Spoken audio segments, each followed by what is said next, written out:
Hey! Salut tout le monde! Comment ça va? Comment il est? J'espère que ça va bien chez vous. Je vais peut-être ouvrir un petit peu la fenêtre parce que j'en reviens 2 secondes. Mais bon, vous le savez, non, vous le savez pas forcément, mais faire des lives ça fait transpirer un peu, tu vois le truc? Bon, comment ça va les amis? Comment il est? J'espère que vous allez bien chez vous. Moi ça va, c'est Julien.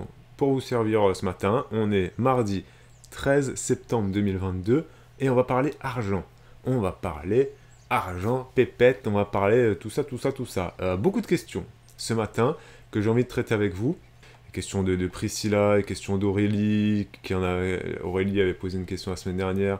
J'ai une question d'Elodie sur les intérêts. J'ai une question aussi sur la bourse. J'ai une question de Marion sur le livret A, le LEP, etc.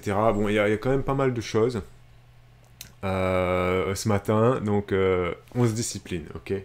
On est sérieux. Concept, c'est libre antenne, 100% argent. On est là tous ensemble pour répondre à des questions autour de l'épargne, autour de la gestion de budget.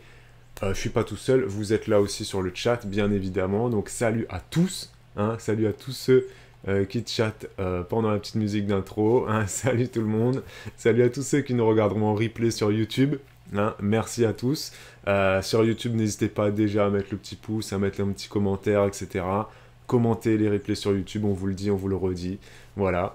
Pendant la petite musique d'attente sur Twitch, il y a eu les petites pubs, comme d'hab. Et il y aura aussi encore 3 minutes de pub d'ici 50 minutes à peu près. Caro, elle a une pub pour le McDo. Vanessa, elle dit j'ai eu que des pubs pour le crédit ou pour les banques. Ah bah voilà. Alors les amis, on attaque. Tout le monde arrive petit à petit. Si je lis une de vos questions et que vous êtes sur le chat là, Twitch en direct, bien évidemment, manifestez-vous. Hein. Comme ça, vous pourrez apporter plus de détails, etc. à votre questionnement.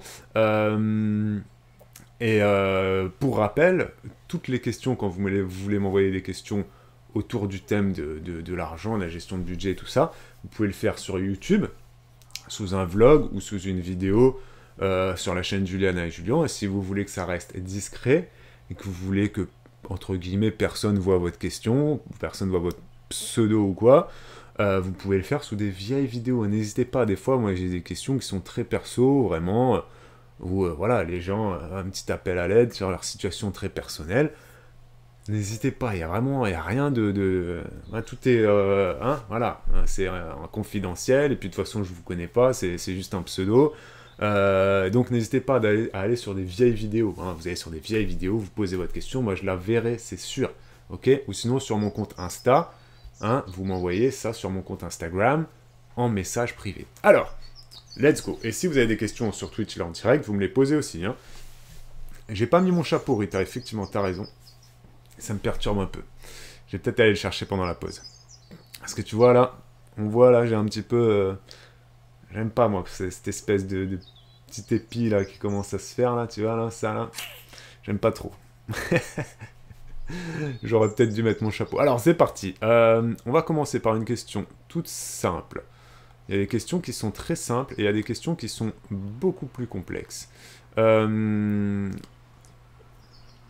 D'ailleurs, je précise qu'il n'y a pas de questions bêtes, hein, parce que ça arrive, pas régulièrement, mais ça arrive de temps en temps, qu'avant une question, vous mettiez, bon, ma question est peut-être bête, mais voilà, il n'y a pas de questions bêtes. Il y a des questions simples et des questions plus complexes.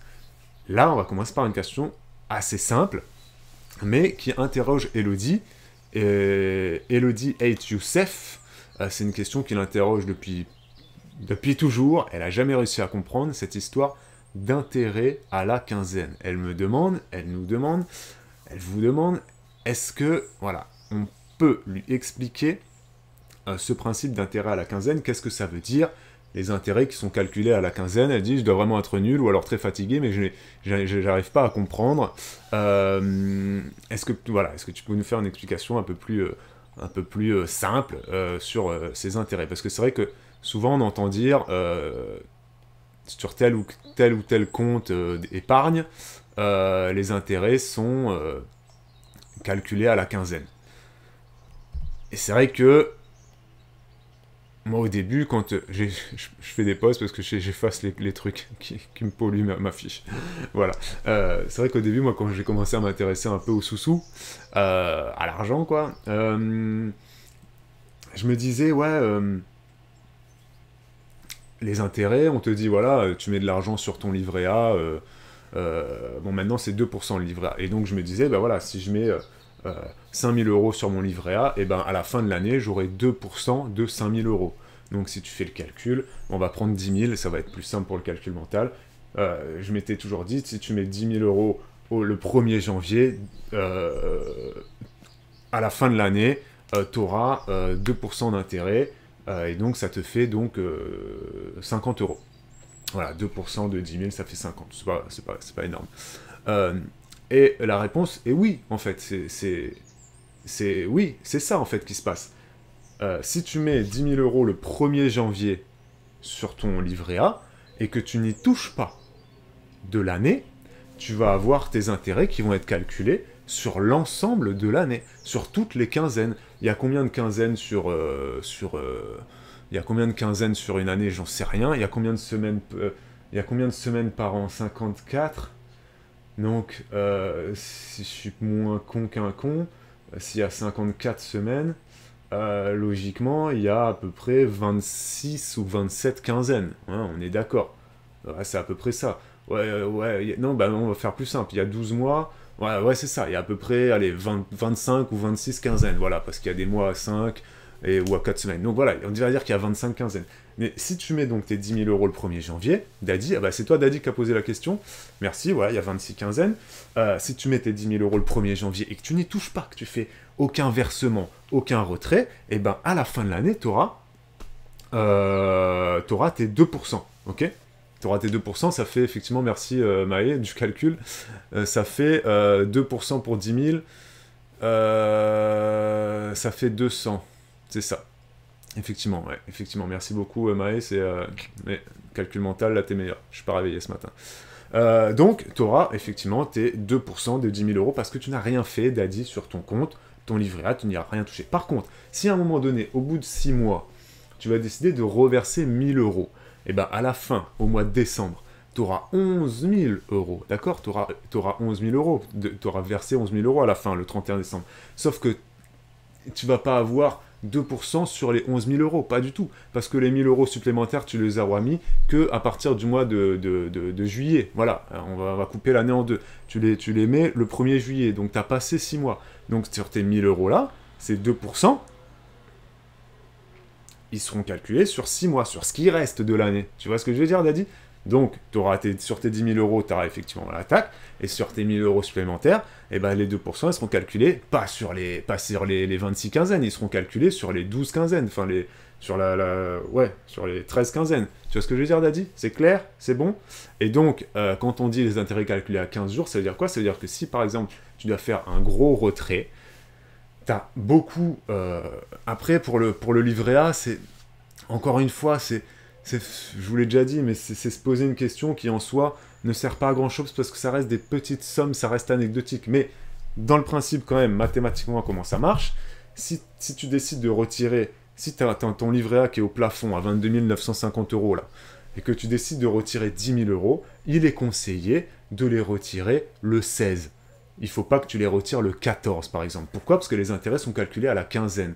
Donc, si tu les retires le 14, eh ben, du 1er au 14, tu vas avoir eu 0. Voilà, 0. Ça ne t'aura rien rapporté. Tu auras perdu, entre guillemets, 14 jours d'intérêt sur cette somme de 10 000 euros que tu vas retirer. C'est pour ça qu'il est conseillé de faire ces retraits le 16 ou le 1er, c'est-à-dire juste après la fin de la quinzaine précédente. C'est tout, voilà. De même qu'il est conseillé de faire ses dépôts le 1er ou le 16, enfin vous avez compris, c'est un peu la même idée. Mais en soi, Daddy et tous, et merci Nanou qui vient de se réabonner pour son 8e mois, ça reste quand même anecdotique, parce que franchement, voilà, un livret A au plafond, bon, certes maintenant c'est bien, il est à 2%, donc on va pas dire que le livret A est nul maintenant. Le livret A est un peu mieux qu'avant. Mais mine de rien, 22 950 euros d'épargnés, t'as fait l'effort de mettre ton livret A au plafond, ça te rapporte que 400 € par an, bon, c'est super, hein, parce que 400 € plus 400 €, voilà, au bout de 10 ans, ton livret A, si t'as pas touché à ton livret A et qu'il est au plafond, bah, au bout de 10 ans, t'as 4000 €, voilà. Bon, c'est bien, mais ça reste anecdotique dans le sens où c'est 400 € sur l'année, donc c'est 200 € sur les 6 mois, si on veut simplifier le calcul, c'est 100 € sur les 3 mois, à la quinzaine, c'est quoi? À la quinzaine, c'est quoi que tu vas perdre, tu vois? Donc c'est vraiment se poser une question ça sert dans le sens où, au moins c'est pour ta culture, t'as compris là, le cheminement mathématique du calcul des intérêts à la quinzaine, et Daddy elle dit c'est beaucoup plus clair, merci, ben voilà, j'espère avoir été clair, mais en soi, dans les faits, factuellement, ça sert à rien vraiment de savoir comment ça fonctionne, et ça sert à rien. Moi je le faisais, hein, quand j'étais ado, je le faisais, je faisais mes retraits sur mon livret A le 16, voilà, quand j'étais pas ado, mais quand j'étais jeune adulte. Je le faisais parce que j'étais très très pointilleux là-dessus et que à la fin de l'année, j'étais très content d'avoir 110 € d'intérêt au lieu de 100. Voilà, quand t'as 18 ans, moi j'étais très content. Hein. Quand le mois de décembre, j'avais mon petit relevé d'intérêt du livret A et que je regardais et que je disais « Ah, là j'ai eu 110 €, l'année dernière j'en ai eu 104 ». J'étais super content parce que j'avais cette sensation de me dire... C'était pas parce que je suis à 6 € près, mais c'était juste que j'avais cette sensation, cette fierté de me dire je comprends comment ça fonctionne, je fais les choses bien pour petit à petit m'améliorer. Voilà. Mais ensuite, maintenant, franchement, c'est quelques petits euros, donc ça va pas te changer la vie, Daddy, mais j'espère, et voilà, et j'avais répondu à ta question, et ben ça me fait plaisir. Ensuite, on passe à une autre question. Il y a Maë qui dit le taux du LEP c'est 4%, point d'interrogation. Alors le taux du LEP, je crois exactement que c'est 4,6. C'est ce que je vous avais dit l'été dernier. C'est ça, c'est à partir du 1er août. Donc le livret A maintenant c'est 2,2, pardon, excusez-moi, c'est pas 2%. Le livret A donc c'est 2,2%. Donc et le LEP, c'est 4,6. 4,6, je vous l'ai dit, je vous l'ai déjà dit, c'est très intéressant. 4,6%, sans risque. Là, il n'y a aucun risque. Et le livret A, c'est pareil, 2,2. Donc si vraiment vous avez un profil très safe, machin, mettez de l'argent évidemment sur votre livret A. C'est toujours bien d'avoir un truc à 2,2%, c'est pas mal quand même. Mais le top du top, c'est le LEP. 4,6, allez-y. 4,6, allez-y, n'hésitez absolument pas. Plafond, c'est 7 700 €, c'est sous condition de revenu, je ne vais pas revenir là-dessus, vous faites vos petites recherches, parce que j'avais déjà dit pas mal de fois, mais si vous êtes dans les clous, dans les plafonds pour ouvrir un LEP, livret d'épargne populaire, comme son nom l'indique populaire, donc c'est sous condition de ressources, faites-le, 4,6%, 7 700 € de plafond, allez-y, ça va pas vous rapporter des 1000 et des 100, hein, parce que 4,6% de 7700 €, est-ce qu'on se tente de faire le calcul? Je vais sortir la calculette.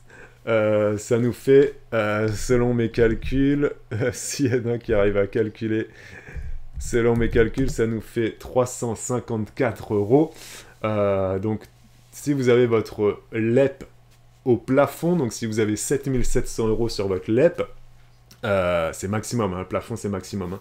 Sur un livret A, Maliuka, on peut mettre 22 950 €. Je l'ai dit juste avant, tu n'as pas écouté. Hein. Donc le livret A c'est 22 900, donc c'est un plafond beaucoup plus haut.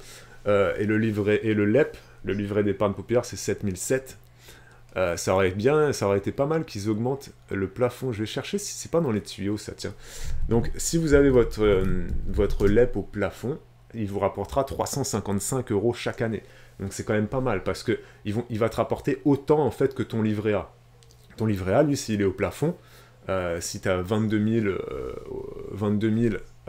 950, tac, on va faire un 22 950 fois 2,2%, 500. Voilà. Il va te rapporter 500 € ton livret A. Hop.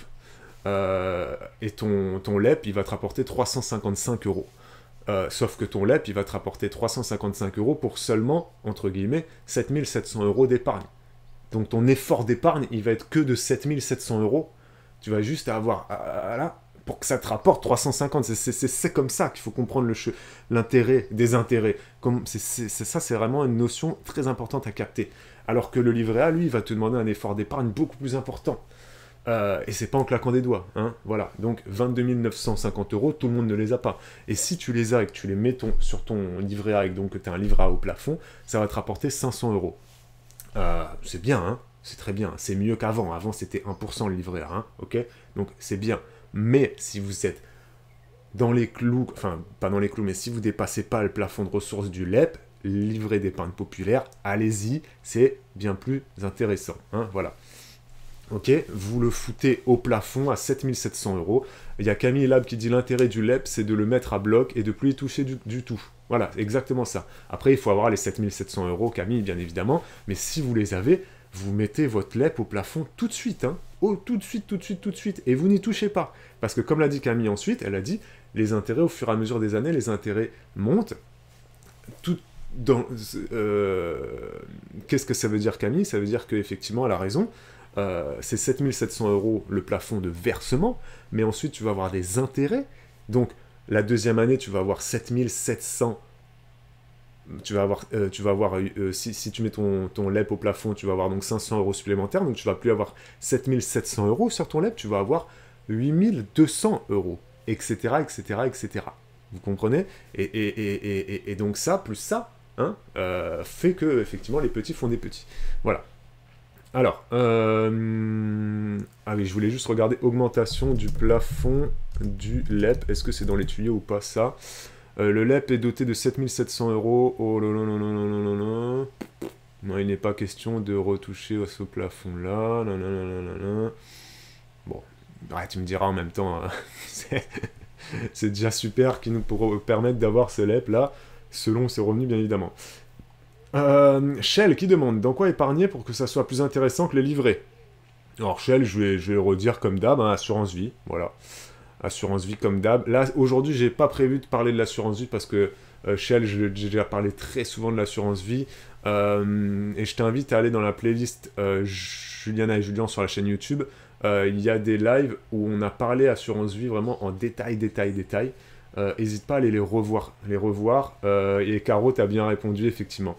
Parce que ça va être plus intéressant. Mais je continue de vous dire, allez sur le LEP. Hein.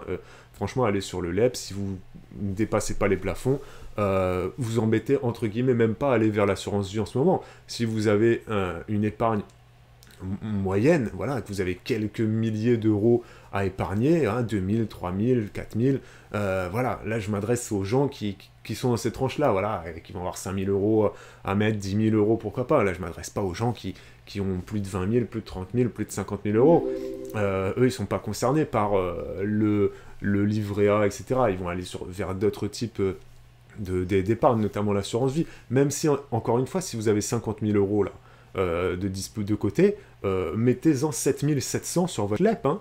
N'hésitez pas, hein, parce que clairement, le LEP, il est clair, ok, plafonné à 7700 euros, mais si vous avez, voilà, 20, 30, 40 000 euros d'épargne, mettez quand même 7700 euros sur votre LEP, et vous en ouvrez un pour monsieur, un pour madame, ça vous permet d'avoir 15 000...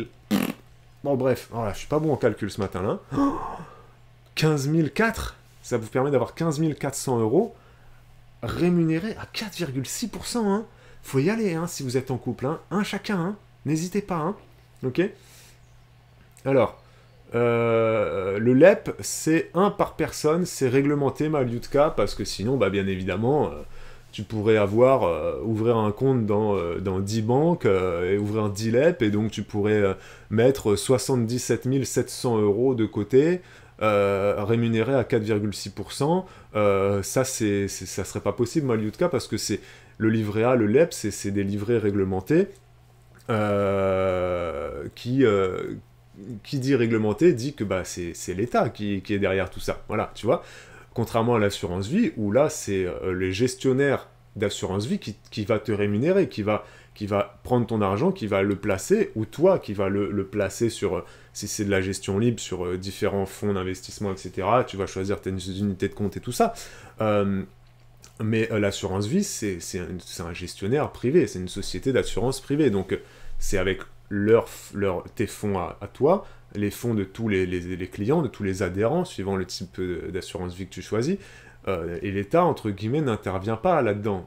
Voilà, l'État, les banques centrales et tout ça vont intervenir dans l'assurance vie pour tout ce qui est fonds en euros et tout ce qui est voilà, obligations, etc. Mais c'est un peu trop technique, tous ces machins-là. Moi, je mets même pas trop mon nez là-dedans, ça m'intéresse pas. Moi, je préfère aller vers les unités de compte, où là, c'est le marché, voilà.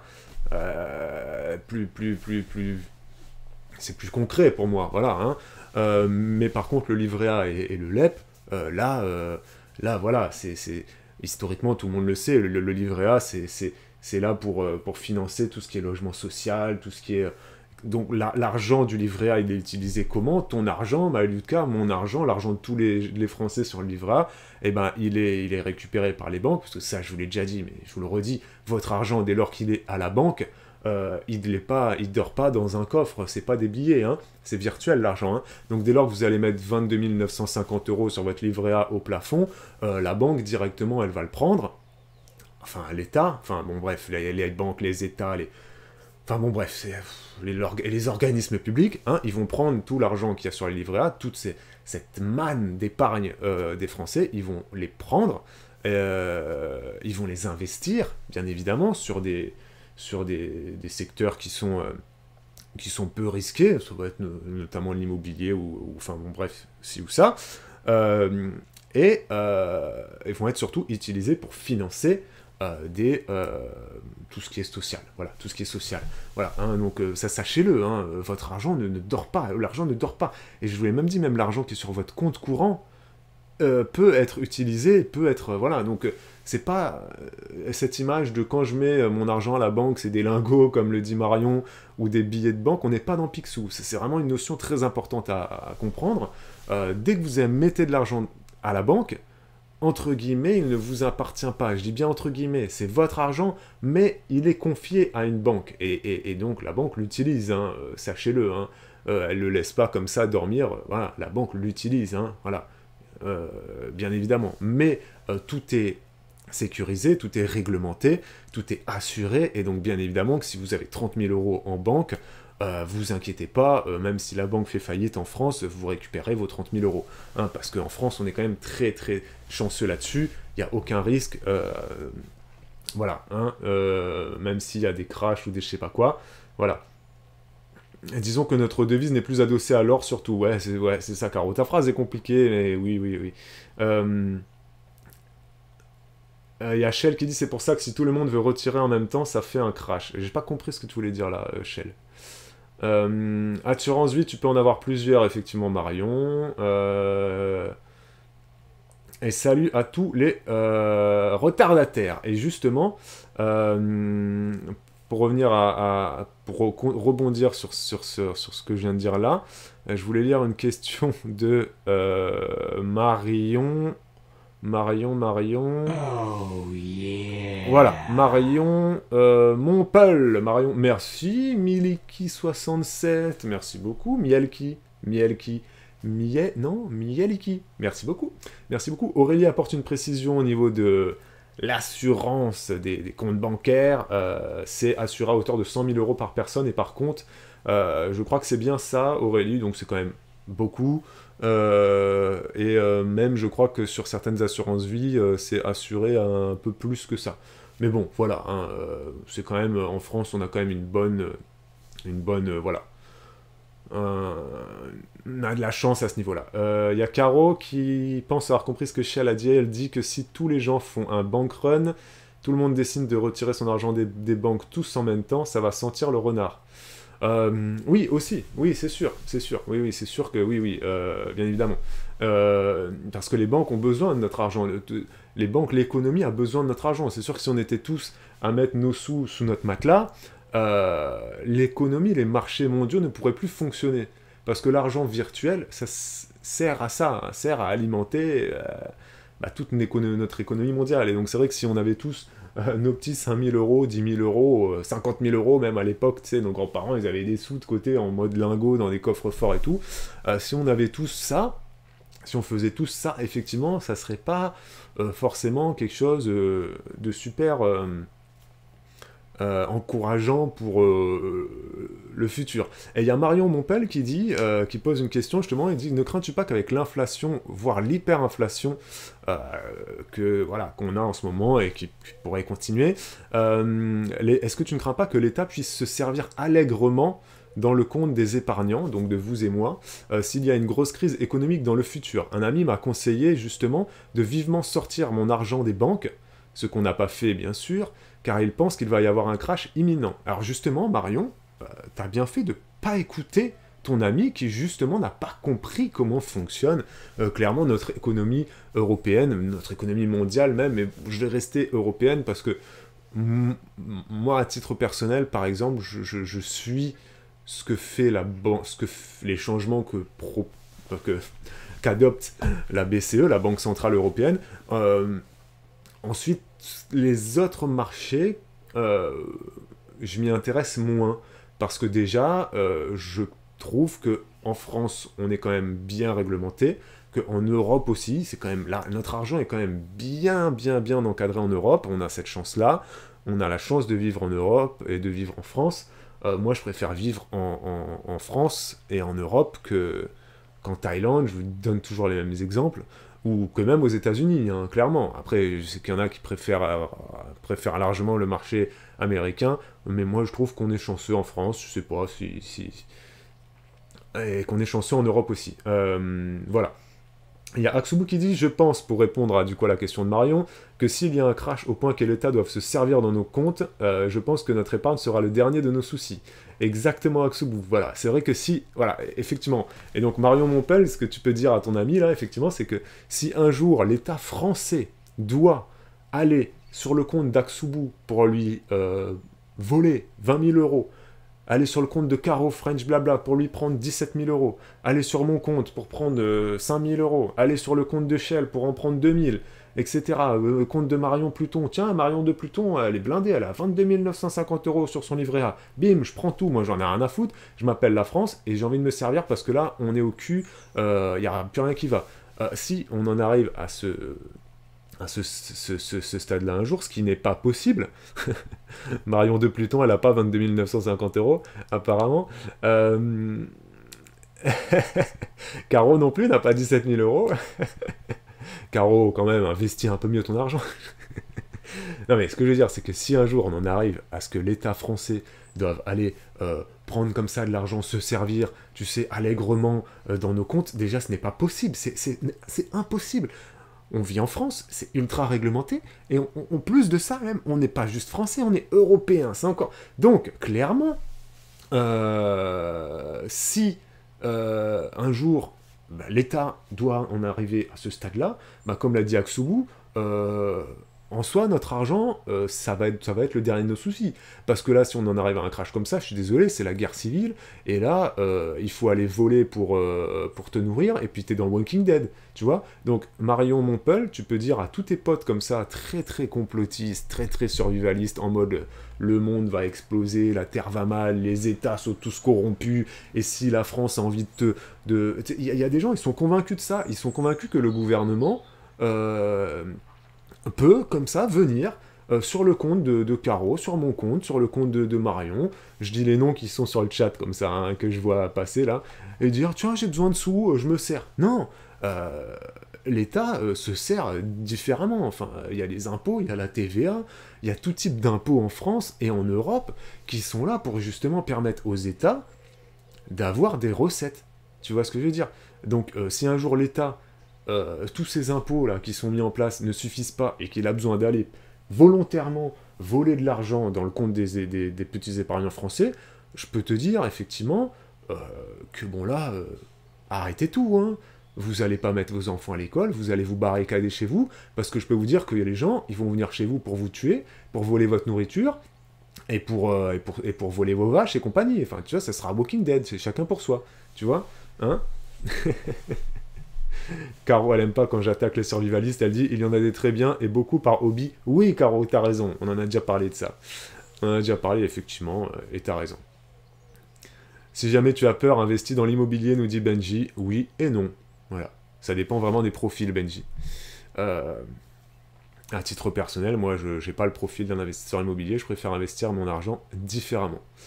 Voilà, l'immobilier physique ne m'intéresse pas, parce que je n'ai pas cette fibre, cette âme d'investisseur immobilier. Donc ça, c'était pour répondre à la petite question de Marion et de son ami qui était... Voilà. Alors attendez, on va faire une autre question. Alors je suis embêté parce qu'il y a des questions qui sont très longues à lire. Alors, juste après une petite pause pub, on va, je voulais parler, donc il y aura une question bourse, et on va parler aussi des Français qui survivent sans vivre. Comment les Français font face à l'inflation. Donc on va pouvoir reprendre un peu ce que dit Benji là, hein, que apparemment Benji nous dit qu'il a forcément moins de nourriture. Moi, je suis pas forcément d'accord, mais là, je vais lancer un petit peu de pub et je vais vous donner plein d'exemples de Français qui survivent actuellement, qui n'arrivent pas à s'en sortir. Et on va analyser un petit peu les comportements de tout à chacun. Je vais répondre à une question de... J'ai pas noté le pseudo. Voilà. Que conseilles-tu de faire en ce moment si on investit en bourse, c'est chaud.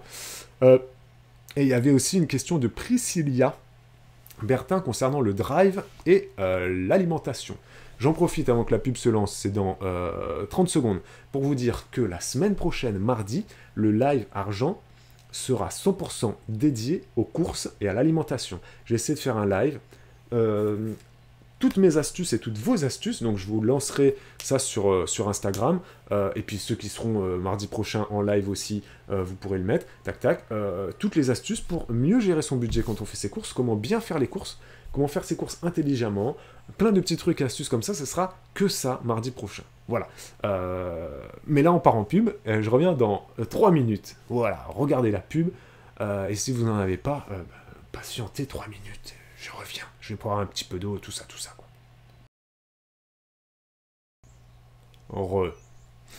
J'espère que vous avez passé un bon moment pendant ces 3 minutes.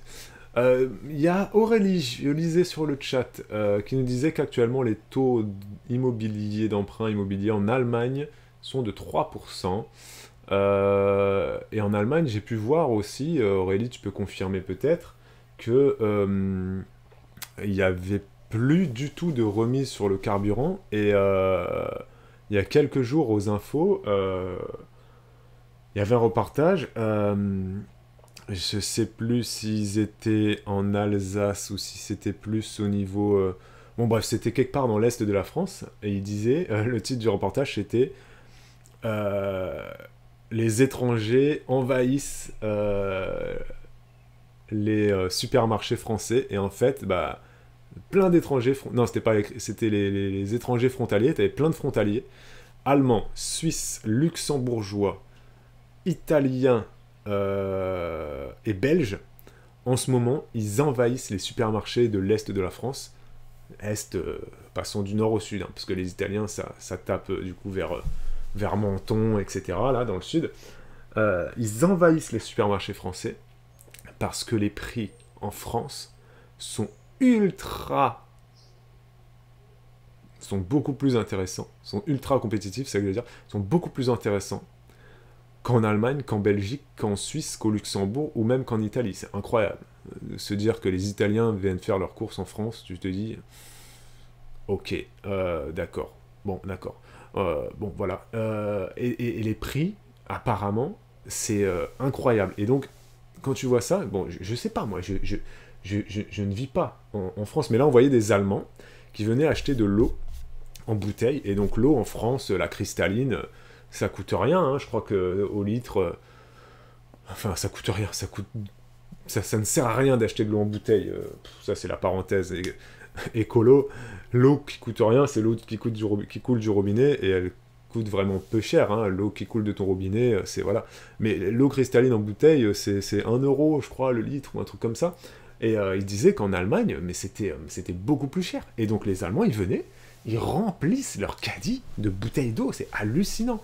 Tu les vois faire des stocks, mais incroyables, incroyables. Pas que sur l'eau. Et il y avait un Allemand qui disait que s'il achetait s'il faisait les mêmes courses en Allemagne, il aurait dû payer 40% de plus, voire presque 50%, je crois que c'est ça qu'il disait, ou je sais plus si c'était en euros, peut-être qu'il disait que ça lui aurait coûté 50 euros de plus, peut-être, mais bon bref, c'était pas très parlant, mais ça coûte beaucoup plus, quoi, tu vois.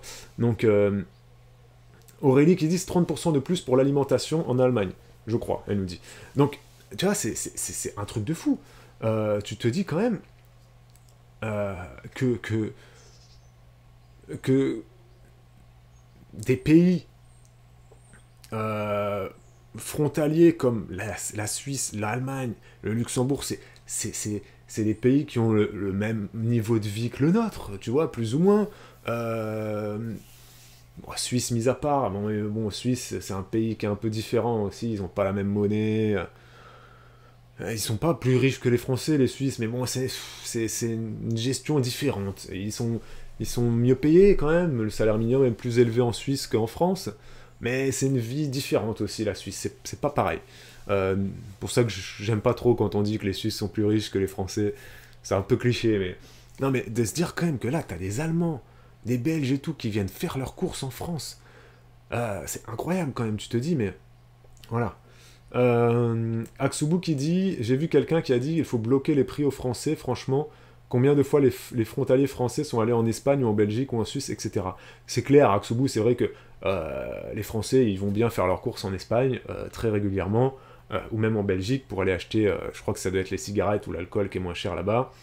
Donc c'est vrai qu'à un moment donné, que les Allemands viennent acheter chez nous, on peut les laisser, quoi. Enfin, à un moment donné, voilà, c'est le jeu, c'est comme ça.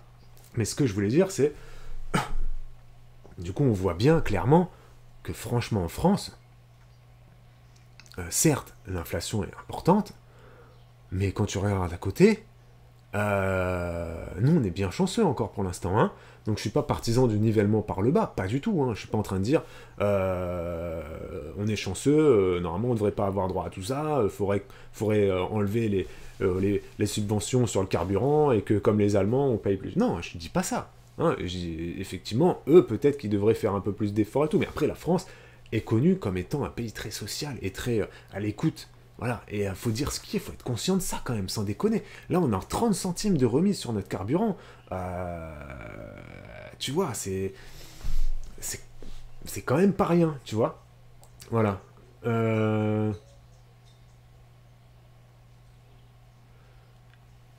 Il y a Rita qui dit, je sais pas maintenant, mais en 2017, quand on allait en Espagne, ça coûtait beaucoup moins cher, on a halluciné, il n'y avait pas photo. Bah oui, mais la vie en Espagne est beaucoup moins chère.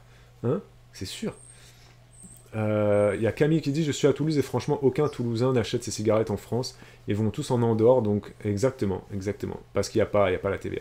Il y a Malyutka qui dit on va dire merci aussi pour l'interrogation. Bah Malyutka en fait j'aime pas trop cette façon de penser en fait. J'aime pas trop cette façon de penser. Oui, moi je suis désolé, moi je dis merci pour les 30 centimes de remise de carburant. Enfin, Malyutka, pourquoi tu dirais pas merci? Enfin, c'est pas le gouvernement qui a augmenté les prix du carburant. Les prix du carburant, ils ont augmenté partout. Partout. Donc oui, je suis désolé, il faut à un moment donné être conscient de la chance qu'on a d'être français. Il faut qu'on dise merci pour la sécurité sociale, il faut qu'on dise merci pour l'école qui est gratuite en France, il faut qu'on dise merci actuellement pour le bouclier tarifaire qui fait que nos factures d'électricité, elles augmentent certes, mais ça va. Et il faut qu'on dise merci aussi pour les remises sur le carburant, je suis désolé, faut arrêter 3 secondes, quoi. Faut arrêter 3 secondes, sans déconner. Vraiment, moi, ces discours-là, les taxes, c'est le gouvernement, dit Malyutka. Mais bien sûr que les taxes, c'est le gouvernement. Malyutka, s'il n'y a pas de taxes, il n'y a pas de recettes pour l'État. S'il n'y a pas de recettes pour l'État, il n'y a pas d'école gratuite, il n'y a pas de sécurité sociale, il n'y a pas de chômage, il n'y a pas de retraite. Il n'y a pas d'EHPAD. Alors certes, il y a plein de choses à revoir partout, hein, mais c'est comme ça que ça fonctionne. Les impôts servent à payer plein de trucs. Tu vois ce que je veux dire? Merci pour les allocations aussi, il faut être reconnaissant, nous dit Rita. Voilà, c'est pareil. Est-ce que la France est obligée de donner 400 euros de prime de rentrée scolaire aux Français? Est-ce qu'ils sont obligés de donner des allocations familiales? Nous, on touche les allocations familiales, on a 3 enfants. Hein. Enfin, voilà, si j'étais pas français, si j'habitais dans un autre pays, est-ce que j'aurais les allocations familiales? Il y en a, ils ont la prime de rentrée scolaire ou la prime de Noël, ou etc., etc. Non mais, franchement, moi je suis d'accord avec Rita, faut quand même se dire, on est chanceux, faut être reconnaissant du pays dans lequel on vit, tu vois. Franchement, hein, on se rend pas compte de ça, les gars, on ne se rend pas compte de ça.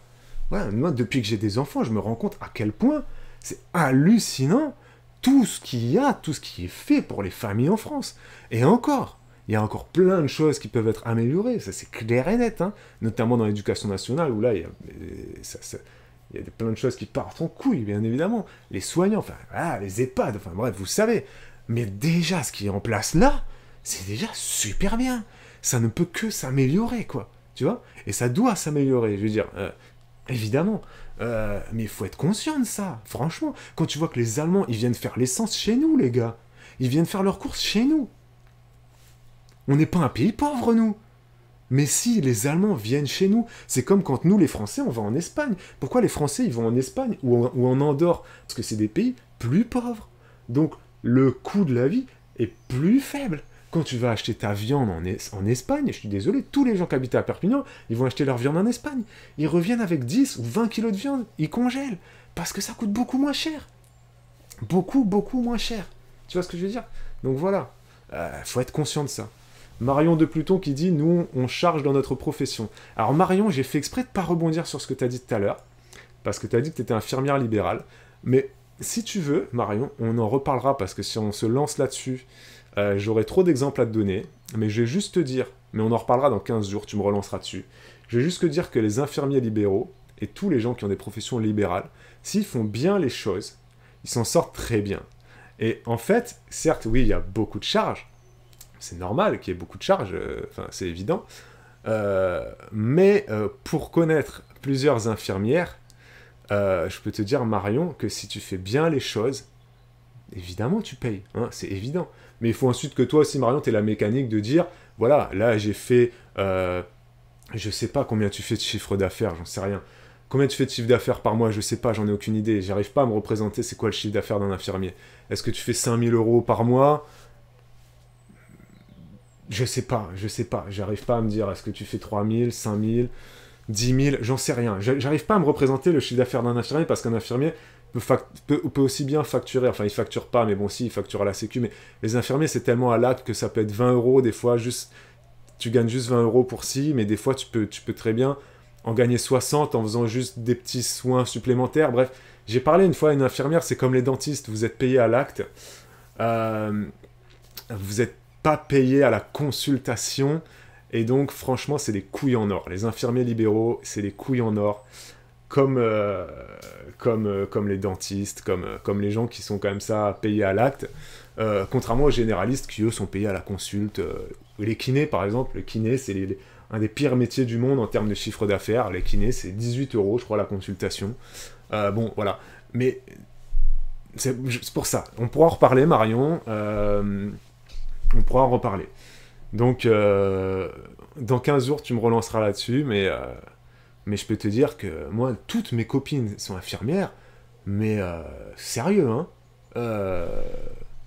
Waouh. Tout ce qu'elles gagnent, c'est hallucinant. Hallucinant. Hallucinant. Alors,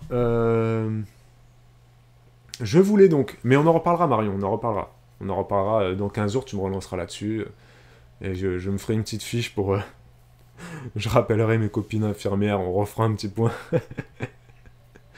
Mais dans le secteur de la santé, du libéral, t'as de quoi te faire pas mal de sous. Donc, pour revenir sur la question... Ouais, question bourse. Babou, si tu investis toi en bourse, qu'est-ce que tu conseilles de faire en ce moment? C'est chaud. Voilà, la question c'était juste ça.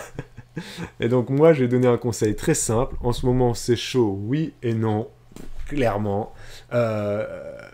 L'économie a énormément chuté en 2020. Là, bien évidemment, tout remonte, hein, parce qu'on sort d'une crise majeure. Le CAC 40, il était descendu, je crois, à 3000, en dessous des 4000 points. Je ne sais pas s'il y a des spécialistes de bourse là, mais en 2020, on était à 3005, je crois.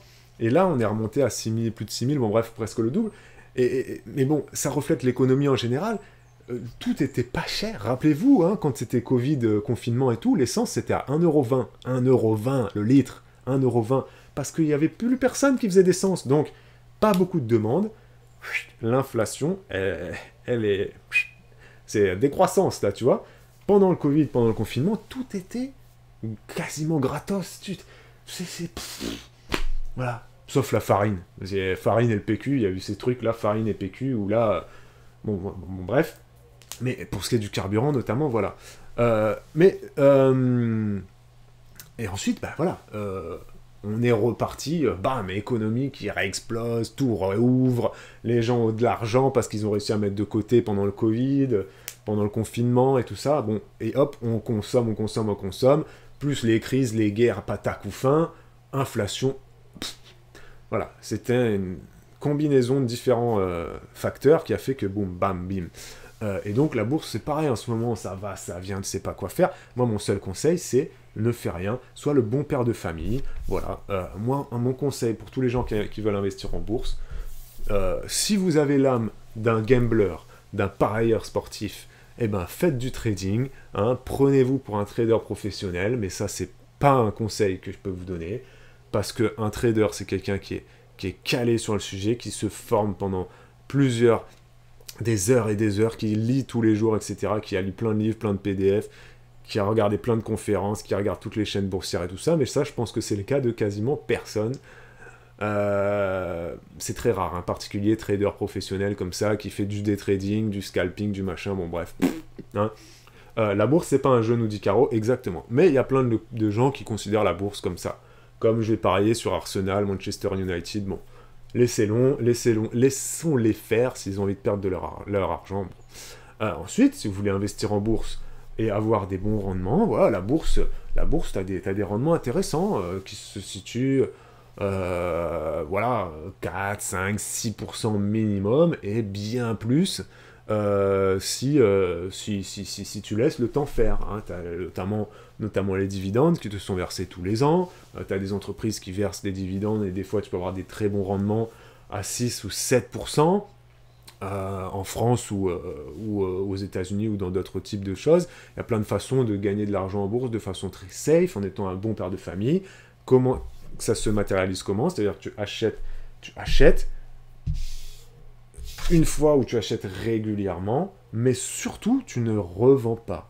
Tu ne vas pas t'amuser à dire je vends, ouais mais là il faut que je vende absolument. Si, il y a certaines petites, peut-être des trucs que tu peux vendre parce que t'as pas fait des bons choix avant, t'as pris une entreprise qui était pourrie, tu croyais qu'elle était super, notamment tous les gens qui ont acheté des trucs dans les laboratoires pharmaceutiques, à l'époque les biotechnologies et tout ça, bon, voilà, mais si tu prends des entreprises pépères qui ont pignon sur rue, tu laisses passer le temps, tu investis long terme, 10, 15, 20 ans, les dividendes, elles tombent régulièrement. Tu les réinvestis en rachetant les actions, les mêmes actions que tu possèdes dans ton portefeuille boursier ou de nouvelles actions, pourquoi pas. Tu as le droit d'avoir aussi des petites actions un peu plus à risque, hein, pourquoi pas.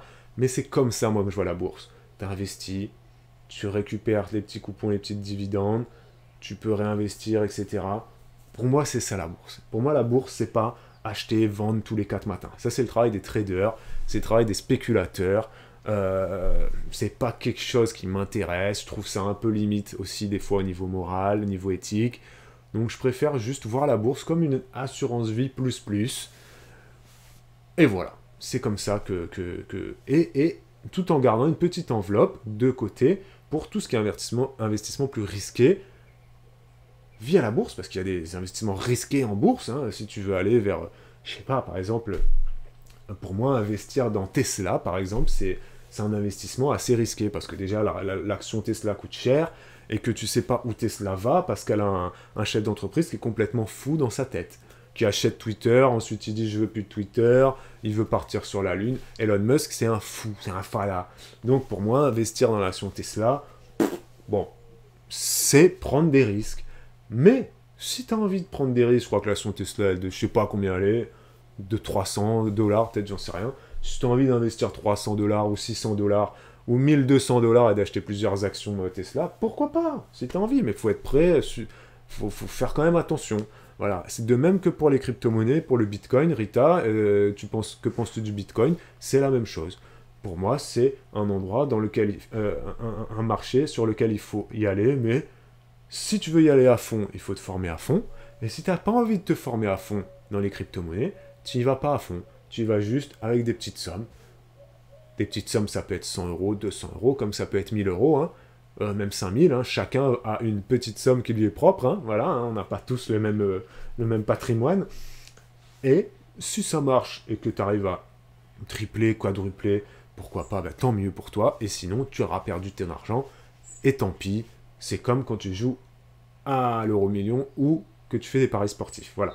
Il y a toujours une petite enveloppe comme ça, à risque, que tu peux jouer un peu, voilà. Mais la majorité de ton investissement en bourse, selon moi, c'est mieux d'avoir un comportement de bon père de famille, et la bourse c'est du long terme. Donc quoi faire en ce moment? Rien. J'ai envie de te dire, tu laisses passer tranquille, voilà. Pourquoi pas racheter des actions, vu que là, voilà, pourquoi pas racheter des actions qui sont moins chères qu'il y a un an, parce que tout a baissé, donc pourquoi pas racheter des actions? Il y en a qui disent que c'est intéressant, tu profites un peu de la baisse des prix, c'est un peu les soldes, un peu les promotions, mais après, choisir quelle action prendre. Voilà, ça c'était pour le petit point bourse. Ensuite, une autre question. Nous survivons sans vivre actuellement. Alors, je suis tombé sur ce reportage-là, de Français qui actuellement survivent. Voilà. Donc, au mois de juillet-août, selon l'INSEE, les prix à la consommation ont augmenté de 6%. Voilà. Là, on a une inflation au mois de septembre, je sais plus, j'ai pas cherché. Mais voilà, on est dans ces eaux-là, hein, 6, 7, 7,8, je crois même à un moment donné, on était arrivé. Et donc, je suis tombé sur un papier, un petit journal qui donc a interrogé des Français. Et donc, bon, le reportage est assez orienté, voilà, il est orienté vers je survis, je m'en sors pas, voilà. Il n'est pas orienté vers le positif, il est orienté vers bien, le négatif, mais je le trouvais intéressant. Donc, bon, les prix ont augmenté, effectivement, ça bouleverse le quotidien de beaucoup de gens. Les salaires n'ont pas toujours augmenté, et les aides annoncées par le gouvernement ne suffisent parfois pas pour éviter de finir le mois dans le rouge. Ça, c'est l'intro de l'article. Ça m'a fait rire de toujours ces introductions très apocalyptiques, tu sais. Voilà. De nombreuses personnes ont répondu à notre appel à témoins et avouent avoir dû changer leurs habitudes de consommation lorsqu'il s'agit de se rendre au supermarché. L'alimentation étant un des principaux postes de dépenses. Et voilà ce que je vais mettre en avant, c'est ça. Quels ont été les changements d'habitude de consommation chez les Français? Voilà ce que les témoins ont pu mettre en avant. J'ai changé les quantités de nourriture et également le type de nourriture que j'achète. J'achète maintenant beaucoup plus de pâtes et beaucoup plus de riz et moins de viande. Ça, c'est un Denis qui vient de Bretagne. Et moi, j'ai envie de répondre à Denis. En soi, c'est pas plus mal que tu achètes moins de viande, car effectivement, manger trop de viande a un impact sur ton porte-monnaie, et également ne t'apporte rien au niveau de ta santé. Voilà, manger moins de viande ne doit plus être, à notre époque, être vu comme un sacrifice. En fait, j'ai l'impression que la viande, à l'époque de nos grands-parents et de nos parents, c'était un signe de richesse. Les gens qui pouvaient manger de la viande, c'était les gens qui avaient de l'argent, c'était les éleveurs, ou c'était les petits paysans qui tuaient leurs volailles ou leurs moutons comme ça dans les champs. Mais voilà, historiquement, voilà. La viande, c'était pour les riches, c'était pas pour le bas peuple. Mais sauf que maintenant, avec notre industrie moderne et avec nos élevages intensifs et industriels, la viande n'est plus quelque chose pour les riches. Maintenant, la viande, tu trouves de la viande, des fois, désolé de vous le dire, à 5 € le kilo. Hein. Donc, comment te dire Maintenant, la viande, c'est tellement démocratisé que tout le monde en mange, et qu'on en a oublié ce qu'était réellement le vrai coût de la viande, et également, est-ce que j'ai besoin de manger de la viande tous les jours? C'est quoi trop de viande marine? Eh ben oui, trop de viande, selon moi, la viande, 1 ou 2 fois par semaine, c'est largement suffisant. Merci Caro pour les petites cheers. Merci beaucoup, ça va me permettre d'acheter ma baguette. Ça entier à 1 euro, c'est... Et ma baguette, Caro, elle est à 1,20 €, donc là, je vais être juste. Mais je te remercie quand même. Mais pour moi, voilà, la viande, c'est 1 ou 2 fois par semaine, de même que le poisson, 1 ou 2 fois par semaine. Les protéines, c'est 1 fois par jour. Voilà, les protéines animales, si j'ai envie de vous dire, c'est... Même les protéines dans son ensemble, c'est 1 fois par jour. Voilà. Mais ça, il y a beaucoup de gens qui ne le comprennent pas et qui mangent de la viande tous les jours. Et qui mangent même des protéines à chaque repas. C'est-à-dire midi et soir. Tout le temps. Tout le temps, tout le temps, tout le temps. Du jambon, des machins de ça. Donc bon, ça déjà, soyons clairs là-dessus, manger moins de viande, c'est pas un sacrifice. Voilà, ça va te faire du bien, Denis de Bretagne. Ensuite, il y a un autre abonné qui nous dit je commande au drive de 3 magasins différents. Je regarde toujours les promotions en premier. Je fais les courses 1 fois ou 2 par mois maximum. Je suis devenu chasseur de promotions. C'est une de mes activités favorites, plus par nécessité que par choix. Donc là, on a encore des Français qui disent qu'ils font maintenant la chasse aux promos, plus par nécessité que par choix. Donc on le voit clairement que là, on est face à des profils qui n'ont pas eu cette éducation financière de comment gérer l'argent, comment bien faire les courses, parce que normalement les promotions, c'est quelque chose vers lesquelles tu dois naturellement aller, que tu sois riche ou moins riche. Un produit qui est en promotion, c'est un produit qui va te coûter moins cher que son prix de base. Aller vers une promotion, ça va te permettre d'économiser, d'avoir plus d'argent pour acheter autre chose, ou pour épargner. Bref, aller vers les promotions de façon naturelle, moi c'est ce que j'ai toujours fait. Et je ne vous parle pas des bas de rayon, des prix Eco Plus ou des prix marque le pouce. Les marques le pouce ou les trucs Eco Plus, ça c'était quand j'étais étudiant. Maintenant, j'achète pas ça pour mes enfants, j'achète pas ça pour moi, ni pour... voilà, j'achète pas ces produits-là pour ma famille, parce que j'estime que c'est pas des bons produits, que c'est pas qualitatif. Par contre, je vais dans les frigos anti-gaspi, DLC courtes, je vois quand il y a des promotions qui me sont proposées, je les étudie rapidement, parce que j'ai maintenant, c'est naturel pour moi, j'arrive à voir si c'est une bonne promotion et une moins bonne promotion. Mais dire que je vais, donc ce témoin dit, maintenant je vais vers les promotions par nécessité plutôt que par choix, ça montre bien que cette personne-là, déjà de base, avait un souci avec sa gestion de course, avec sa gestion de budget dans son ensemble. Parce que les promotions, on doit tous y aller. On doit tous y aller. Si tu as un fromage en promo, pourquoi prendre le même fromage pas en promo? Prends la marque qui est en promo. Tu dois acheter un camembert.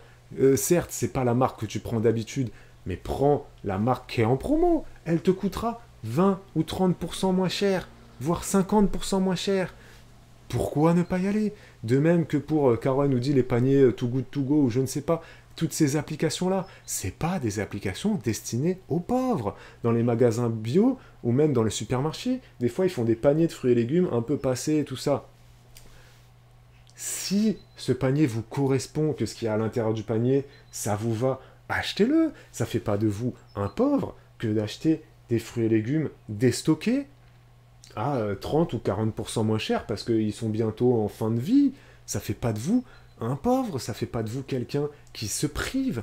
Pourquoi est-ce que acheter un produit en promotion, dans la tête de certaines personnes, ils ont ce truc de se dire j'achète en promo, donc je me prive. Je me prive de pouvoir acheter la marque. Si la vie me gâtait plus, je pourrais acheter cette marque-là, plus chère. Je pourrais... Pourquoi? Pourquoi? Parce qu'en plus, cette marque-là plus chère, elle sera peut-être un jour en promotion. Donc ça veut dire que tu vas pas aller l'acheter. Dès lors qu'elle est en promotion, il y a des gens, ils n'y vont pas. Parce qu'ils considèrent les promotions comme quelque chose... C'est pas pour moi. Non. Non. Donc c'est... Là, ce témoin, il dit que voilà, ça a bouleversé son quotidien. Il va maintenant dans les magasins de hard discount et il n'achète que des promos. Mais tu peux faire un panier de courses entier avec que des promos. Aucun souci là-dessus. T'inquiète pas. Franchement, frérot, vas-y. Donc, Denis de Bretagne, si tu m'écoutes, n'aie pas honte de ça. n'aie pas honte de ça. Voilà. Y a Malutka qui dit le poisson et les fruits de mer, c'est aussi cher que la viande, je trouve. La viande est quand même plus chère, Malutka. Pour comparer, des fois, je vais, sachez-le, je mange pas de viande, mais je vais des fois regarder les prix chez le boucher dans mon supermarché, ou même des fois, quand je passe comme ça dans les marchés, je regarde un peu les prix de la viande. Non, ça reste quand même plus cher, Malutka. Ça reste quand même plus cher, la viande. Faut le savoir. Les fruits de mer, enfin, voilà, des crevettes, t'es à... Après, voilà, c'est pas le même produit. C'est pas le même produit, donc voilà. Alors...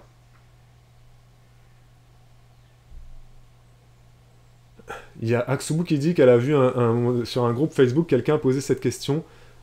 Comment pourra-t-on s'éclairer cet hiver sans utiliser l'électricité? Je comprends pas comment on peut en arriver à se poser cette question. Ouais, enfin, ouais, c'est effectivement assez particulier. Je suis particulier. Mais après, comme le dit Caro, tu manges ce que tu veux aussi, quoi.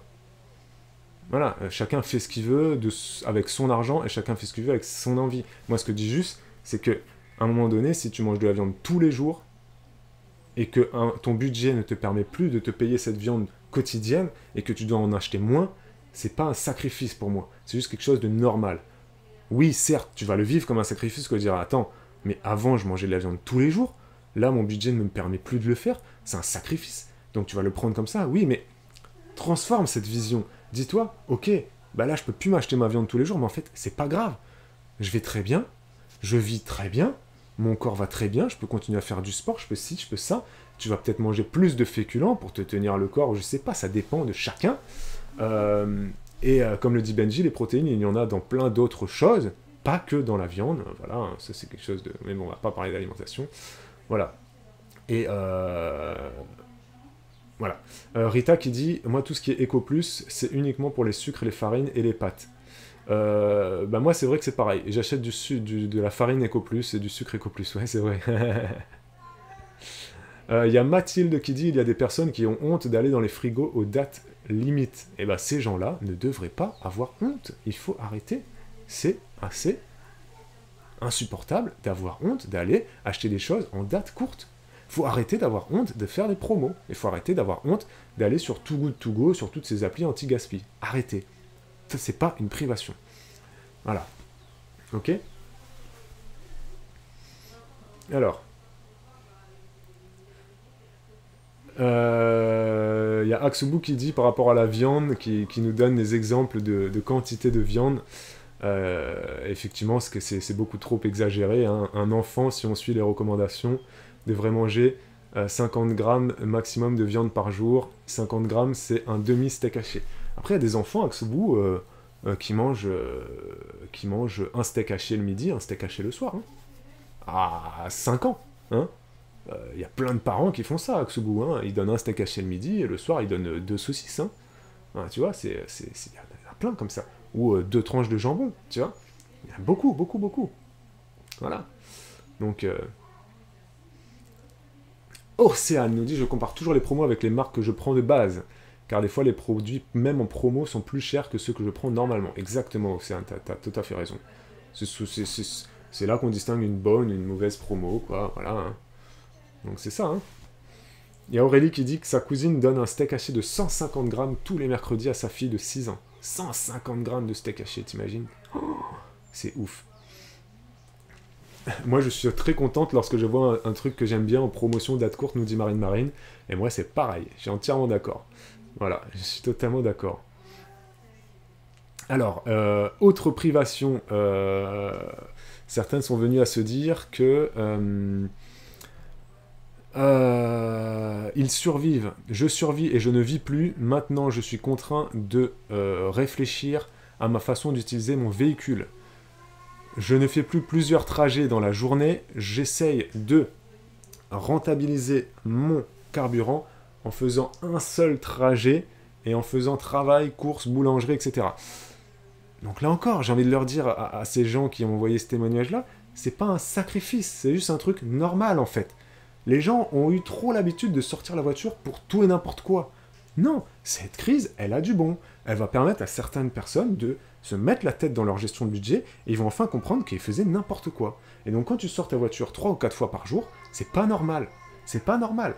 Non, c'est pas normal. Tu dois rentabiliser tes trajets. Si tu prends ta voiture pour aller à l'école et que tu as 10 minutes pour aller déposer tes enfants à l'école, et ben t'en profites, t'essayes de voir si sur ton trajet, ou si 1 kilomètre pas loin, t'as pas une boulangerie, ou j'en sais rien, ou un drive, ou des trucs comme ça. Les gens considèrent que maintenant, prendre moins leur voiture, c'est un sacrifice.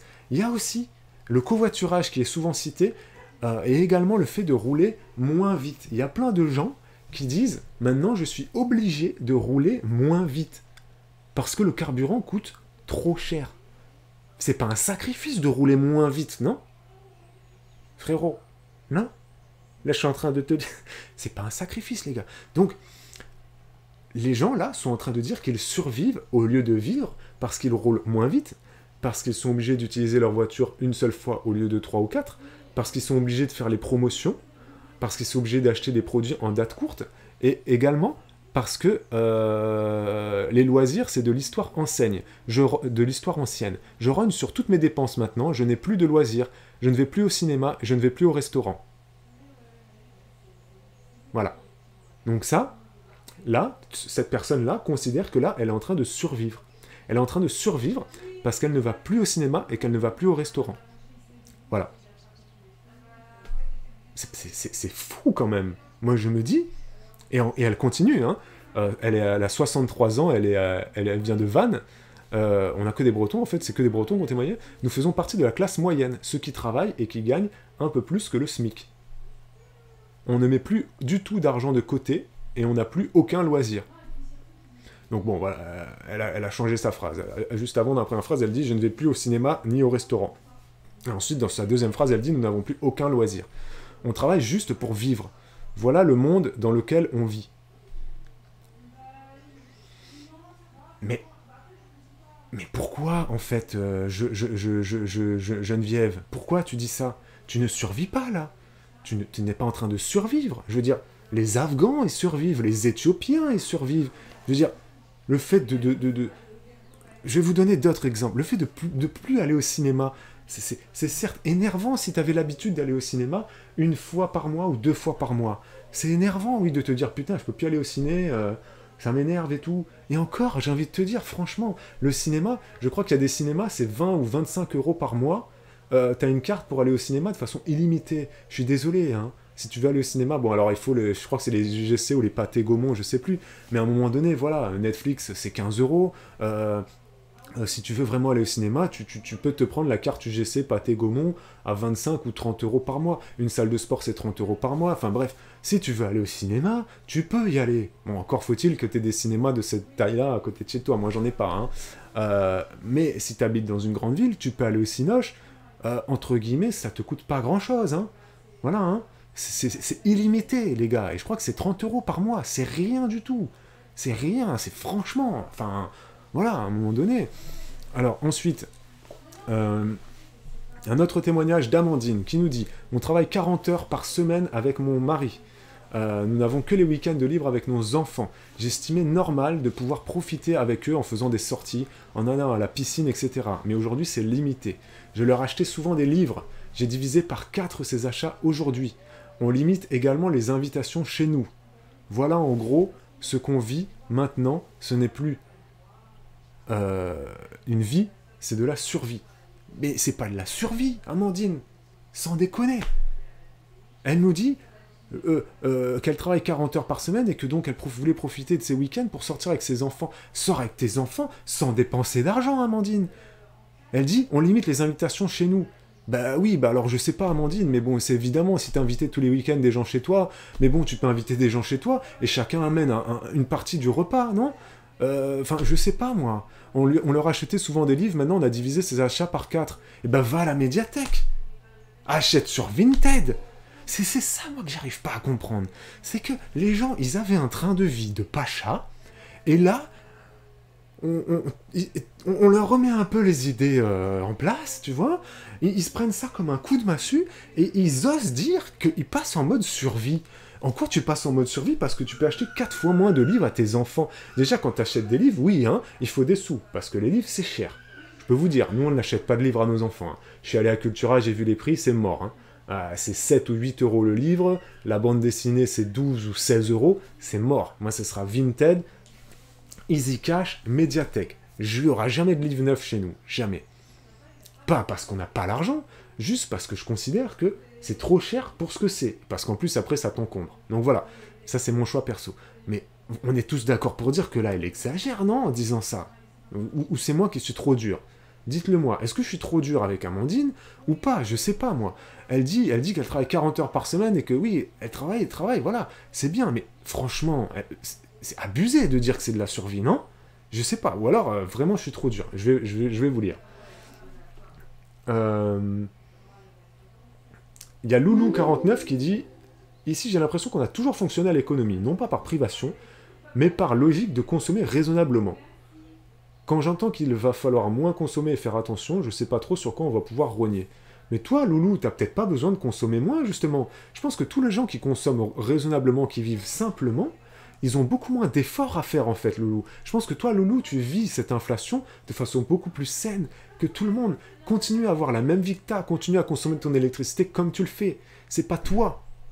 C'est pas toi qui est visé lorsqu'on dit faites attention à ci ou ça, tu vois. Voilà. Il y a Mathilde qui dit, perso, je regroupe toujours mes trajets en voiture, j'ai toujours fait ça. Aksubu qui dit, les loisirs c'est gratuit, sinon c'est de la consommation. Effectivement, t'as raison Aksubu. Un loisir, ça doit pas être quelque chose qui te coûte trop d'argent, ça peut te coûter un peu d'argent, ceux qui ont, je sais pas, pour leur kiff, c'est de faire du karting, bien évidemment, si quelqu'un, son loisir, c'est le plaisir automobile, bon bah oui, ça va lui coûter des sous, mais il faut qu'il assume derrière, hein, bien évidemment. Il y a Loulou qui dit, après j'ai toujours dit que si tout le monde consommait comme nous, je crois que l'économie s'effondrerait. Bah Loulou, je pense que tu consommes comme moi, comme nous. L'économie s'effondrerait pas forcément. Si les gens consommaient moins et mieux, l'économie changerait en fait. Elle s'effondrerait pas, mais elle changerait. Exemple là, justement, l'État français demande à ce qu'on épargne. Il demande à ce qu'on arrête de consommer pour que l'inflation chute. Voilà. C'est pour ça qu'il y a cette logique de pousser les gens à épargner. Livret A à 2,2, le LEP à 4,6. Donc Loulou 49, je pense que franchement, si les gens consommaient mieux, consommaient moins, consommaient de façon plus raisonnable, et vivaient de façon plus simplement, il y a des entreprises qui fermeraient. Oui, il y a des secteurs d'activité qui peut-être s'effondreraient. Oui, voilà, certes. Mais il y en a d'autres qui exploseraient. Plein d'autres. Et donc l'économie ne s'effondrerait pas, juste, elle changerait, elle évoluerait, et selon moi, dans le bon sens. Voilà. Tout simplement parce que la surconsommation, c'est quoi? La surconsommation, c'est acheter plein de conneries, de gadgets, des téléphones portables à 1000 euros, plein de trucs high-tech qui ne servent à rien, plein de vêtements de marque qui ne servent à rien. Donc si les gens arrêtaient avec ça, le secteur du high-tech, de ci, de ça s'effondrerait, certes, oui, mais on se réorienterait vers du textile plus responsable, on se réorienterait vers la fabrication de téléphones qu'on peut recycler, qu'on peut de nouveau réouvrir. Moi, mon téléphone, il bug depuis 2 jours, je peux plus le recharger. Je peux pas l'ouvrir, mon téléphone. Je suis obligé d'aller le faire ouvrir, les gars. Avant, on pouvait ouvrir les téléphones, changer les batteries. Maintenant, on peut plus. Donc, c'est plein d'exemples comme ça que je pourrais vous donner. On surconsomme, on achète trop de conneries pour les enfants. On va trop dans chercher à payer des loisirs. Si les gens arrêtaient d'aller vers des loisirs ultra chers, ça coûterait moins cher d'aller dans un parc d'attractions. S'il y avait moins de gens qui payaient, des fois, il y a des gens, des fois, ils lâchent 100 € dans les fêtes foraines, parce que les manèges coûtent 3, 4, 5 €, et qu'ils en font 10 dans les fêtes foraines. Tout ce marché-là du loisir de fêtes foraines, c'est hallucinant dans le sud de la France. Moi, j'ai vu des gens qui lâchaient des trucs, des budgets faramineux pour aller voir des spectacles de cirque, des trucs de stunts, de machin, où tu casses des voitures, des tops à la vachette, des je ne sais pas quoi, des trucs, c'est... Si les gens allaient moins faire ces trucs-là, certes, oui, il y a des gens qui perdraient leur boulot, mais ils seraient orientés pour faire autre chose. Tu vois, je sais pas, moi. Si les gens... je prends l'exemple des piscines, par exemple. Les piscines traditionnelles au chlore ou au sel et tout ça. Si à un moment donné, les gens disent « bon allez, moi j'arrête, je veux plus de piscine comme ça, c'est pas bon pour la planète, ça immobilise de l'eau, des mètres cubes d'eau, que tu mets du chlore ou du sel dedans, c'est de l'eau que tu peux plus utiliser pour arroser ton potager après, c'est de l'eau qui est morte, c'est de l'eau que tu peux plus utiliser pour éteindre les incendies ou je ne sais quoi, vu que tu as du chlore dedans ou du sel, mais bon, c'est plus ou moins pareil. Si à un moment donné, les gens se disent, bon, j'arrête avec les piscines comme ça, bah, les piscinistes, ils vont s'adapter, ils vont se dire, bon, bah, ok, tu sais quoi, on va faire des piscines naturelles, on va développer la filtration naturelle, ça existe, les baignades naturelles, mais c'est très peu développé, c'est marginal. Pourquoi? Je ne sais pas, j'arrive pas à comprendre. Pourquoi les piscinistes se lancent pas plus là-dedans, vers des piscines où l'eau reste vivante, où l'eau, tu peux l'utiliser pour arroser ton potager, tu peux, s'il faut, la donner aux pompiers pour éteindre un incendie, ils peuvent venir pomper dans ta piscine. Mais une piscine au chlore, le pompier, il va pas venir pomper ta piscine au chlore dedans, tu vois ce que je veux dire? Donc, c'est plein de choses comme ça. Consommer mieux, consommer plus... Ah, moi, c'est ma façon de... Voilà. Bon, alors, je vais poser la question, est-ce que j'ai raison de m'en prendre un peu durement à tous ces gens qui disent qu'ils survivent ou pas? Ou est-ce que je suis trop dur avec eux? Je vais vous lire. Mathilde qui dit tu as raison, Babou, merci. Maë19 qui dit c'est abusé, oui, c'est des problèmes de riches et les gens qui ne pensent pas à la consommation raisonnable. Exact. Marine qui dit faites des brocantes, c'est trop rentable. Il y a Sophie qui dit nous cette année, au lieu de payer 180 € par enfant les activités périscolaires, j'ai trouvé des activités à 30 et à 75 €. Bravo Sophie. Ça fait pas de toi une pauvre pour autant. Voilà. Voilà, je te le dis. Je te le dis. Il y a Rita par rapport au livre qui dit pourtant les abonnements en livre de l'école c'est pas cher. Il y a Sophie qui dit pour faire des économies monter dans mon car, je fais monter tout le monde gratuit cette année. C'est vrai ça Sophie? T'as le droit de faire monter les gens gratos dans ton car. Tu vas pas te faire virer par ton patron si tu fais ça? Je sais pas. Je sais pas. Bah détaille-nous ça. Camille qui dit le commerce de seconde main c'est tellement développé que maintenant c'est très facile d'économiser. Oh oui. Yamae qui dit par contre je trouve que les inscriptions au sport genre basket, volley, judo, danse et musique etc c'est cher et c'est pas ouvert à tous. C'est faux Mae, c'est faux parce que déjà il y a le pass sport pour tous les enfants qui ont plus de 6 ans qui leur permet d'avoir une réduction de 50 € sur toute activité sportive. Ensuite une inscription en judo, en foot ou en basket, franchement Mae ça coûte pas grand chose, c'est 150, 200 € l'année. Alors oui, si tu as 5 enfants, là, c'est compliqué. Nous, par exemple, la musique, on va pas le faire parce que, franchement, on a regardé les prix de la musique. Dans notre secteur, c'est très cher. C'est plus de 400, plus de 500 € l'année. Par contre, le sport, tu peux t'en sortir à 250 €. Franchement, tu peux trouver des très bons sports. Donc, oui, si tu as 3 enfants, ça te fait 750 € à sortir par an. Plus, il faut que tu achètes le kimono, ou le bonnet de bain, ou le tutu de danse. Mais ça, encore une fois, j'ai envie de te dire, tu l'achètes sur Vinted, ou tu l'achètes à Decathlon, ça coûte rien du tout. Un kimono de judo à Decathlon, ça coûte rien du tout. C'est vraiment anecdotique, hein. Mais oui, encore une fois, tout le monde n'a pas forcément 250 € à mettre dans une licence de sport pour ses enfants, mais clairement, non, le sport, c'est pas cher. Faut pas dire que le sport, c'est cher. Non, il y a des sports qui sont plus chers que d'autres, mais le basket, c'est un sport populaire, tu peux trouver des associations, et tu peux t'inscrire dans un petit club de basket en leur disant, j'ai pas les sous, mais mon enfant kiffe le basket, tu fais un paiement 3 fois sans frais, tu vas voir si tu peux avoir droit au passeport de l'État. Les communautés de communes aussi, des fois, ils donnent 20 ou 30 € supplémentaires. Les régions aussi, des fois, ils donnent 30, 40, 50 € de plus, en plus du passeport de l'État. Donc non, franchement, pour le sport, tu peux trouver des trucs, franchement. Ma commune propose des cours de sport municipaux pour une inscription pour mes 2 filles, et on en a eu pour moins de 70 €, ça vaut vraiment le coup. Mais clairement, hein. Clairement, c'est ça. Sophie34 qui dit 5 € la pêche au canard dans les fêtes foraines, c'est triste. C'est triste parce qu'il y a des gens qui payent ça, parce qu'il y a des gens qui se disent je vais faire plaisir à mes enfants, j'ai pas d'argent mais je veux leur faire plaisir et leur payer la pêche au canard. Gros souci de gestion de budget. Voilà. Il y a Rita qui dit je regrette à Vitry, le football pour mon fils c'était 115 € et ici à Paris c'est 325. Je pense que c'est mort alors qu'il aimait bien ça.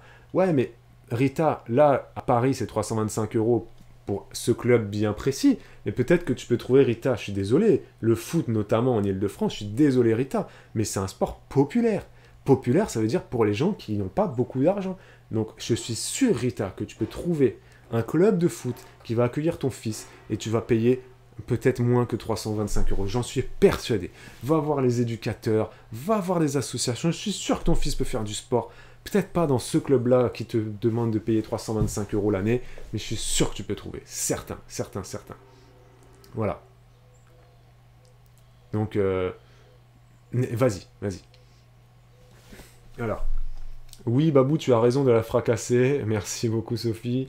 Mathilde qui dit, grâce à vos vlogs, je viens de découvrir que la bibliothèque est gratuite chez moi aussi. J'ai hâte d'y aller.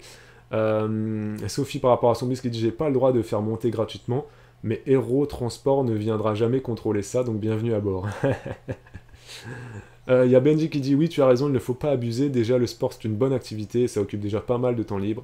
Après, on peut faire aussi plein de balades, de sortir, de pique-nique, de ci, de ça, de ça. Il y a Maë qui dit 300 euros la danse, 450 euros la musique. Désolé, mais c'est pas ouvert à tous.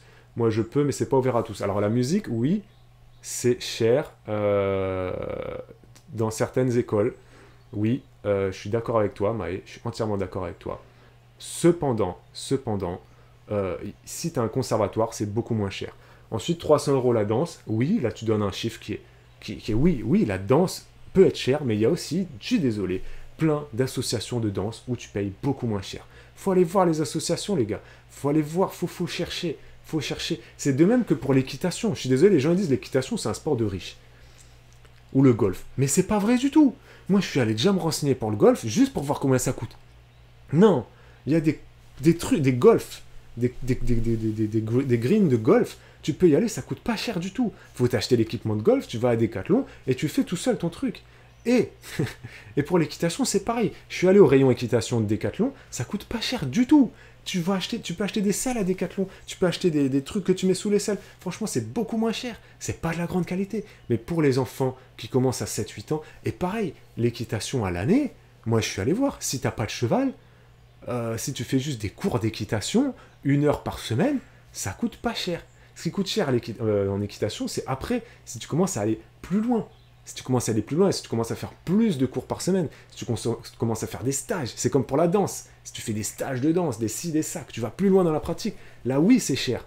Mais quand un enfant commence le sport, 6, 7, 8, 9, 10 ans, franchement, ça va. Les ados, oui, ça va coûter plus cher parce que là, ils vont avoir une pratique beaucoup plus élevée. Il va falloir t'acheter plus de matos, plus de qualité. Si ça, peut-être qu'il faut l'emmener aux compétitions, peut-être qu'il va faire sport-études, qu'il va faire des compétitions, ça. Ou toi, en tant que parent, tu devras sponsoriser tout ça.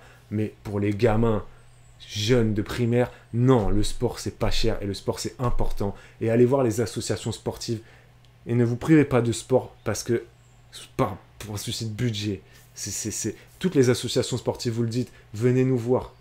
Venez nous voir, voilà. Et si vous ne pouvez pas payer la danse ou l'équitation pour X raisons, bon, faites autre chose, voilà. Mais encore une fois, tu peux faire de l'équitation à moindre coût aussi. Ça dépend vraiment quel club d'équitation il y a à côté de chez toi. Voilà, c'est sûr. Ça dépend où tu vis, ça dépend dans quel quartier, tout ça, quoi. Voilà. Mais 300 € ton truc de danse, là, Maë, franchement, chez nous, si les filles veulent faire de la danse, ça leur coûtera pas 300 € l'année, tu vois. Parce que ça dépend où tu vis, tu vois, c'est ça aussi, quoi. La danse, chez moi, c'est 70 € l'année, et le baby gym, 80 €, c'est pas excessif. Ça dépend, voilà, ça dépend de plein de choses. Donc voilà, mais on n'est pas tous logés à la même enseigne, ça c'est sûr. Les amis, je vais vous laisser, parce que là, c'est l'heure, et que j'ai fait un très très gros live. Je suis désolé si ce live a été trop long. Je remercie tous ceux qui ont suivi ce live jusqu'à la fin, et je vous invite à venir mardi prochain, pour un live spécial courses, alimentation, gestion du budget des courses, ok? Et lundi, je serai là aussi avec vous à 10 h, lundi prochain. On va faire une revue d'actu, ok? On va revenir sur plein de trucs rigolos et moins rigolos. Voilà. Je vais peut-être parler aussi de médecine alternative lundi prochain.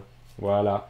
De naturopathie et de la polémique Irène Grosjean. Mais je ne parlerai pas que de ça lundi prochain. Je parlerai également de la fin de l'abondance et de l'affaire Paul Pogba qui, elle, nous fera rire. Voilà. Et aussi peut-être de Booba qui a clashé beaucoup d'influenceurs. Voilà, on va rigoler, moins rigoler, enfin bref, voilà. Ok. Pour le live course, je vais vous mettre à contribution sur mon compte Instagram toute la semaine. Je vais vous dire, donnez-moi vos astuces, vos bons plans, qu'est-ce que vous galérez à faire quand vous faites les courses, et qu'est-ce que vous faites bien. Voilà, et comme ça, je vais faire un petit condensé, et je vais mettre mes astuces à moi, et tout ça. Ok. Donc, prenez soin de vous, très bonne fin de journée, bon appétit. J'espère vous avoir appris des choses, ou pas, mais juste que vous avez passé un bon moment. Je vous fais des gros bisous, bonne fin de semaine et à lundi prochain 10h. Bisous bisous, ciao.